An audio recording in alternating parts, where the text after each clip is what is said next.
নমস্কার বন্ধুরা, কাকুলির পঞ্চব্যঞ্জনে আপনাদের সবাইকে স্বাগত জানাই। আশা করি আপনারা সবাই ভালো আছেন। আজ আমি আপনাদের সাথে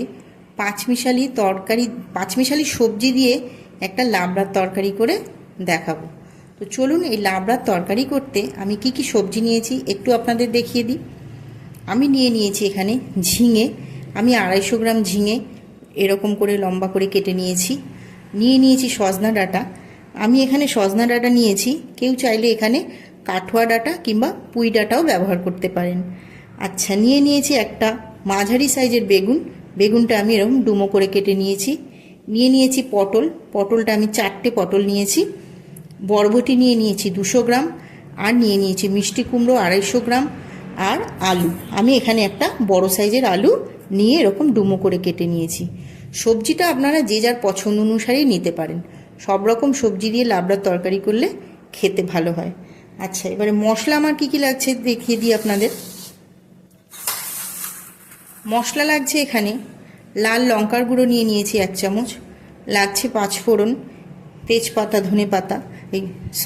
তেজপাতা আর শুকনো লঙ্কা, আর লাগছে আদা আমি এখানে গ্রেটারে গ্রেট করে নিয়েছি, লাগছে ধনে জিরের গুঁড়ো, লাগছে হলুদ গুঁড়ো, লাগছে নুন, আর রান্নাটা সম্পূর্ণ সর্ষের তেলেই হবে, ওই জন্য আমি এখানে সর্ষের তেল নিয়েছি। তো চলুন রান্নাটা আমি এবারে শুরু করি।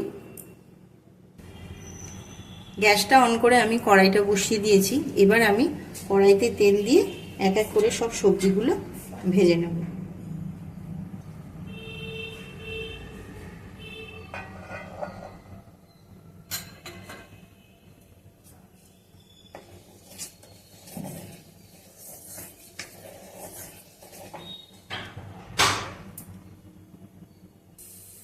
তেলটা গরম হয়ে গেছে, প্রথমে আমি বেগুনটা ভেজে নেব।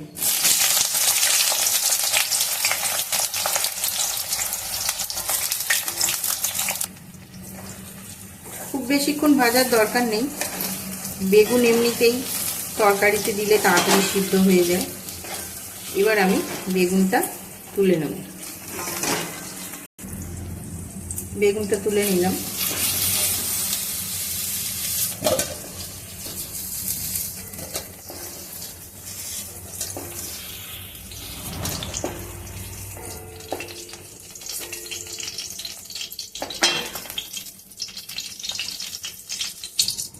এবার ওই তেলেই আমি পটলটা আর ঝিঙেটা ভেজে নেব।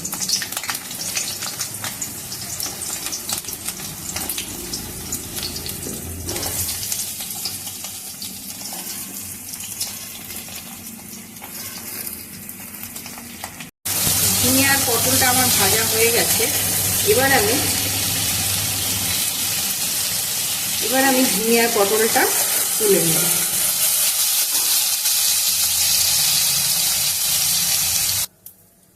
ওই তেলেই আমি আবার কুমড়ো, বরবটি আর ডাঁটাটা একসঙ্গে ভেজে নেব।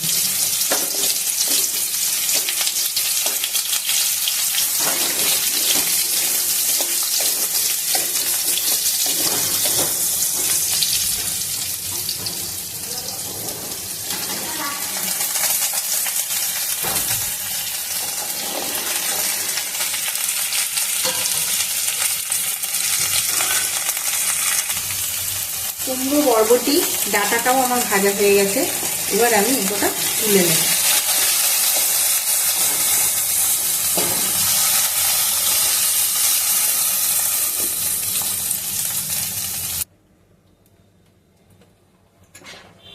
কড়াই আমি আরেকটু তেল দিয়ে দিলাম।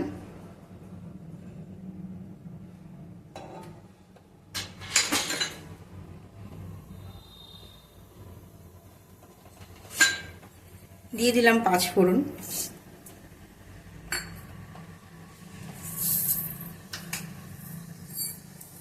আর একটু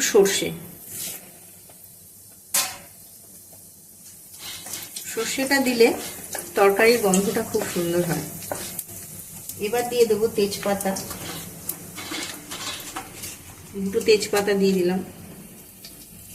দিলাম একটা শুকনো লঙ্কা,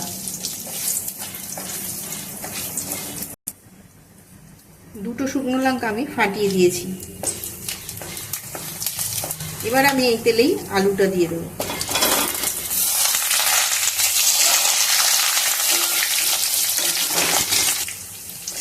আলুটা একটু লাল করে ভাজতে হবে।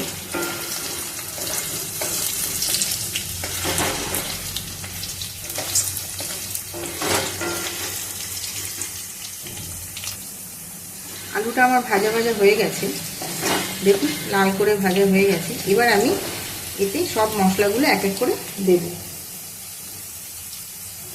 প্রথমে দিয়ে দিচ্ছি হলুদ গুঁড়ো,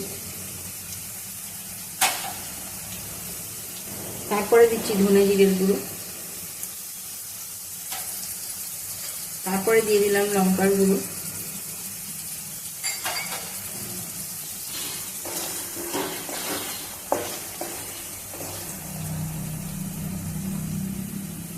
এবার দিয়ে দেবো গ্রেট করা আদাটা,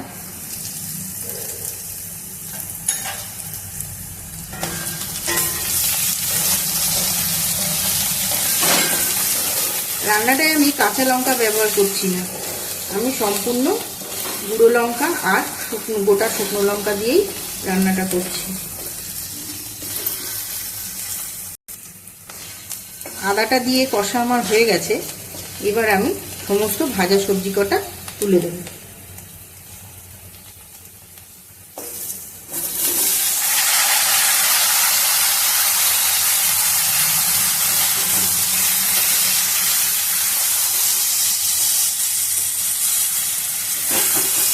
এই সময় গ্যাসের ফ্লেমটা একটু কমিয়ে দেবেন, নাহলে সবজিগুলো সব পুড়ে যাবে, মশলাটা পুড়ে যাবে, সবজিগুলোও পুড়ে যাবে।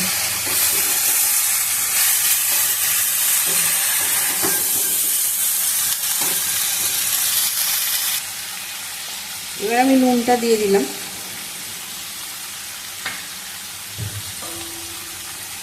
নুনটা দিয়ে একটু নেড়ে নেব।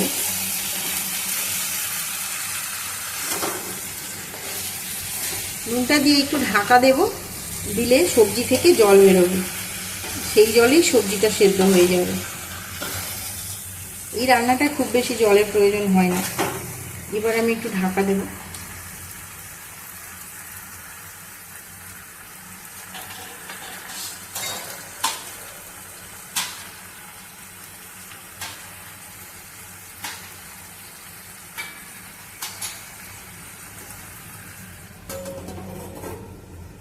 দশ মিনিটের জন্য ঢাকা দিয়ে দিলাম।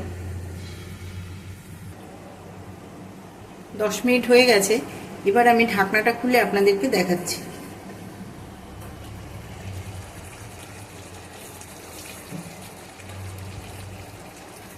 দেখুন সবজি থেকে জল উঠেছে।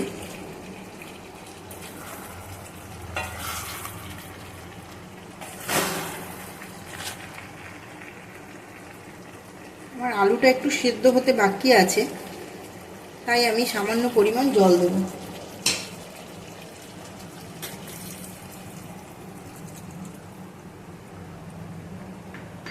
জল দিয়ে আর 5 মিনিটের জন্য আমি ঢাকা দেব।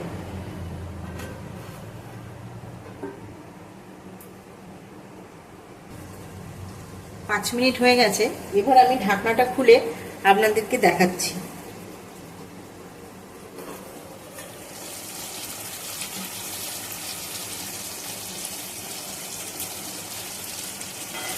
দেখুন আলুটাও আমার সিদ্ধ হয়ে গেছে, আলুটাও সিদ্ধ হয়ে গেছে।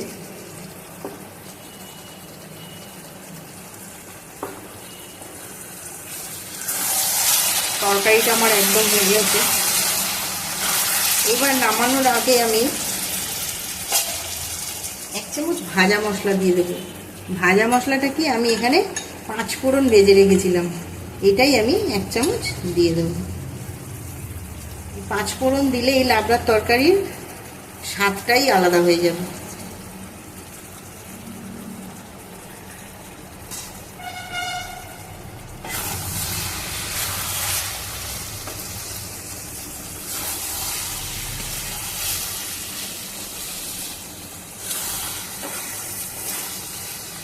আমার লাবড়ার তরকারিটা হয়ে গেছে, এবার আমি নামিয়ে আপনাদেরকে দেখাচ্ছি। নামানোর আগে এই ভাজা মশলার সঙ্গে, ভাজা মশলার পরেই 1/2 চামচ চিনি দিয়ে দেবেন।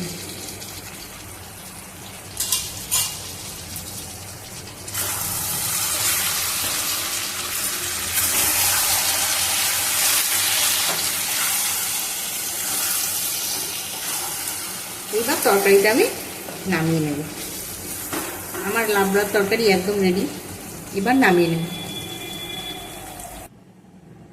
দেখুন বন্ধুরা, লাবড়ার তরকারিটা আমি বাটিতে ঢেলে নিয়েছি। কত সুন্দর দেখতে হয়েছে, খেতেও ভালো হয়। আপনারা এইভাবে বাড়িতে বানিয়ে খেয়ে দেখবেন, খুব সুন্দর হয় খেতে। আর লাস্টে ওই যে ভাজা মশলাটা 5 ফোড়ন ভেজে আমি দিয়ে দিয়েছিলাম, ওইটা দেবেন। ওটা দিলে তরকারির স্বাদটা একদম আলাদা হয়ে যায়, খুব সুন্দর হয়। আমার এই পাঁচমিশালি সবজি দিয়ে লাবড়ার তরকারির ভিডিওটা যদি আপনাদের ভালো লেগে থাকে, আমার চ্যানেলটা সাবস্ক্রাইব করে দেবেন, লাইক কমেন্ট শেয়ার করে এইভাবে আমার পাশে থাকবেন। আগামী দিনে যেন আমি আরও নতুন নতুন রান্না আপনাদের সাথে শেয়ার করতে পারি, আমার সঙ্গে থাকবেন। অনেক অনেক ধন্যবাদ।